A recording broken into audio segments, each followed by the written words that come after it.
Hey everyone, welcome back to CryptoCache. Thank you so much for joining me here. We're going to take a quick look at Kadena, and before we do, we also want to take a quick look at Bitcoin so you know kind of what's going on in the market.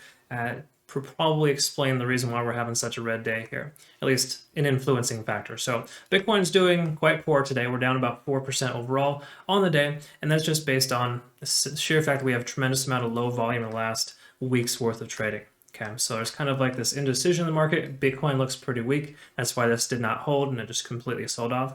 So my speculation is the price will continue to sell off throughout the week, and we might see some lower lows and lower highs to essentially, get us somewhere between 60 to 63,000. Not trying to concern you or worry you. I'm just trying to be real in the sense that it kind of just feels that way.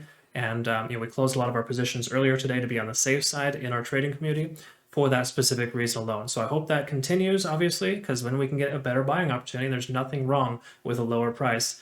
That's just going to turn around and increase again by the end of the month, right? This month will still be huge, and so will December as well. So just keep that in mind. But for now, that's kind of where we're at. The good news is we're trending closer to the 200-day simple moving average. This could be our saving grace, and 63,000 is a strong support level. So all good things there, right? Okay, now if you are new to my channel, just quickly note here, I'm not a financial advisor. This is always for educational purposes only, but bear in mind, I love teaching people how to trade, and I've been trading for over 15 years myself. So my goal is to help you become a better trader, and if you'd like that, I have a trading community you can consider joining through Patreon, and it's a really awesome experience, and it just really gives you better, more of a leg up, so to speak, in the industry where everyone is like-minded, and I also share every single trade that I take, so you can just one-click follow if you'd like through our trading bot, Coinstats. Awesome stuff. So check that out, of course, in your own time. Now let's take a look at the one-day chart for KDA, kind of get perspective. So obviously we've had pretty much, even though we had a green day here, we've pretty much had 4 red days, right? That the price has just been continuously selling off. Makes sense though, right? So keep this in mind. The price went up to about $28, okay?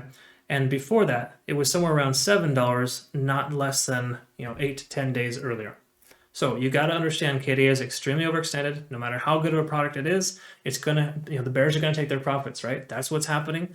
Furthermore, KDA is not impervious to Bitcoin sell-offs, right? Yes, it did very well on the November 10th when Bitcoin sold off, but that was kind of that knee-jerk reaction and that initial hype, right? Right now it's kind of dying off because it's overextended and it needs to kind of retrace.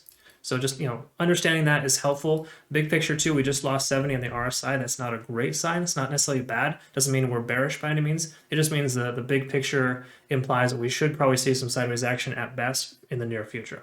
We shouldn't expect the price just to kick right back up to $30, okay? So get that out of your head. It's done that before, but I don't think it'll do that again for a little while. That's just my thoughts again, right? Personal opinion based on its recent history. And obviously the last 15 years of trading, I've seen this happen a lot. It doesn't happen as often in traditional trading that it does in crypto, but it's an unfortunate circumstance when it does. But here, take a look at this here. We can see lower highs and lower lows, right? You see that?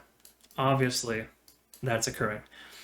So, we can obviously identify that. So the key here, in order for us to break that, we need to make higher highs and higher lows. You've probably heard that a million times, but that's just generally how it works. So there's that. There's also the fact that we've seen pretty much bearish divergence from Bitcoin in the last 12 hours, at least last 3-4 hour candlesticks. And you can see that KDA lost its 50-day simple moving average and it's been just trending downwards ever since.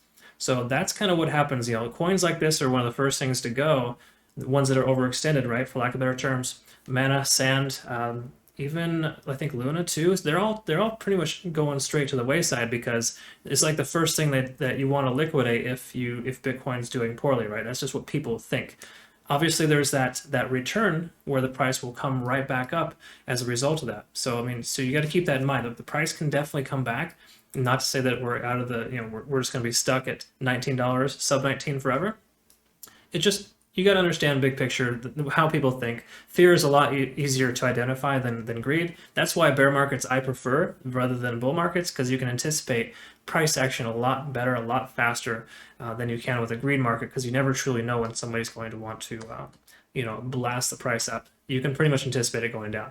Anyways, so we're under the 50, but we're above the 200. So worst case scenario, the price continues to trend downwards. I don't think we'll see less than $15, but if it were to come down to 15, the 200 will eventually be intersecting with that, and that will be a positive thing. Usually the 200 is traditionally a very good indication.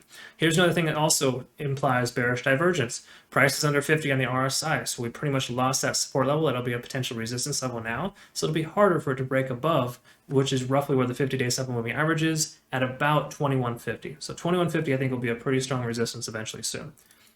Now I know what you're asking yourself or thinking to yourself, that's a juicy MACD, right? Because it's going to start swinging back up and it's just inevitable for it to return. Not exactly. I've seen these things go for days. So try not to, think that that's just going to be an inevitable bullish convergence on the MACD where the 12 intersects with the 26 in upward fashion. That doesn't necessarily have to happen because there's tremendous other, bearish qualities that haven't told us that it's going to turn around anytime soon. Okay. Now, coins like this have a tendency of turning around quickly. So don't get wrong. That could very well happen based on the overall sentiment, the fundamentals here, of course. It's good, right? Most people were going to think that $19 is a good value. However, the whales are a different story. We need to understand what they're thinking because they're the ones controlling the market, not us. So they typically use indicators like this. That's why these things are self-fulfilling prophecies in a lot of ways, because the whales effectively use that. And regardless if there's any logic or not. So just kind of try to get in the mind of a whale, if there is such a thing, and you'll understand. So obviously we've been under the Ichimoku cloud for a while. You can see it got rejected out here at the resistance and the cloud. When you have the cloud working as a resistance at a resistance level, it's never a good buy zone. So you would have probably wanted to short there, or just know to get out of your position going into that. Inverse applies as well. If and when the price is above the actual support level and the cloud is kind of trending right around that support, buying into that is perfect. So just remember that for the inverse. I know it doesn't help you now, but later it might. So just something to think about there. Little pro tip. Let's take a look at the TD sequential. We're probably going to be at a reset. There we go. Yeah, so we just got a reset. So that's a good and bad thing about this. That's why Bitcoin doing what it is right now. It's slowly bleeding, right? So it comes down to a 9 in most cases, or in this case you can see a 7 or an 8. And then it'll consolidate just enough and then fake you out and come down. It keeps dead catting over and over where you think it's returning and it just drops off a cliff. That will probably continue again for the next couple of days is my speculation. I hope it doesn't happen, but if it does, KDA will slowly bleed too, because again, it's overextended. So again, what's the rub here, right? Where are we going to be? What's going to happen? Well, in the next 24 hours, if things continue the way they are, I have no doubt in my mind we'll see somewhere between $15 to $17. Because when Fibonacci retracement lines kind of occur, right, we've got all these lines drawn up here. The lower red zone here is usually the lowest point in which it'll go before we see some type of increase. In other words, if we see another sell-off from Bitcoin, or it just continues to do what it's doing, we probably see somewhere between 15 and 17. So by no means am I telling you to sell your position. I'm just saying that if you're in a position right now, maybe consider dollar cost averaging and adding to your position as the price goes lower. Add it, 10 to 20% per day and just kind of keep doing that. I'm doing that personally right now with Bitcoin and Ethereum. So it really depends on what your big picture is. What is your big term goal? What coins do you like the most?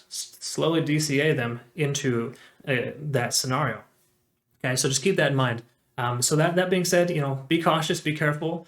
We have a support level right now at about 1912 that appears to be holding, but I don't put a lot of faith into that because it hasn't truly been tested in the past. This is the first time.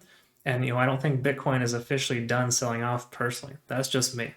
So again, just some friendly advice. Be cautious, be careful. I would say dollar cost average if you can. And just, hold true to your overall goal, right? If your goal for KDA is to go to the moon, just keep adding money in. It's perfectly fine. This is a good value compared to where it was at before. But just know it could very well go lower and you could get a better value. So if you're going to DCA or dollar cost average, do a little bit at a time. Don't do it all at once. Okay, just some friendly advice. And if you need more advice, perhaps a good support, a good community, just like my current patrons, thank you so much for being my members and just being an awesome part of my life. Consider joining because you can be part of that too, and we all learn and grow together. When situations like this, when Bitcoin sells off 5-10% at a time, we know what to do. We get together and we figure it out, right? That's the great thing about it. So very rewarding. Thank you so much again to my current patrons. We look forward to seeing you on the next video. I'll go ahead and cover KDA again soon. Have a great rest of your day. Take care.